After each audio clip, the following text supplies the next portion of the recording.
Lebanese lawyer Susan Ismail has said the absence of proper laws and easy access to weapons in the United States have fed the recurring gun violence in the country. السبب بارتفاع نسبة هيدي الحوادث بالولايات المتحدة الأمريكية عدة عوامل، أهمها عدم وجود قوانين رادعة، سهولة الحصول على الأسلحة، ورخص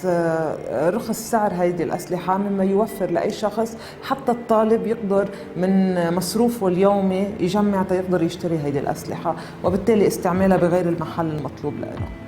بنلاحظ دايما بالخطابات السياسية للسياسيين الأمريكيين ولغيرهم من السياسيين بدول العالم، خاصة بالفترة الانتخابية أو ما يسبق الانتخابات، دايما بيطرحوا عناوين شعبوية، من ضمنها عنوان السلاح، كونه يتكرر هذه المأساة بأمريكا بخلال السنة لأكثر من مرة وبأكثر من حالة، وبالتالي بنتمنى أنه يكون خطابهم فعلي، يعني مقصود فعلا أنه هن يقدروا يحدوا من هذا الموضوع عبر قوانين وعبر التشريع. She also noted that the gun violence exposes structural racism in the U.S. مدى التزام تطبيق قانون حقوق الإنسان بالمجتمع الأمريكي،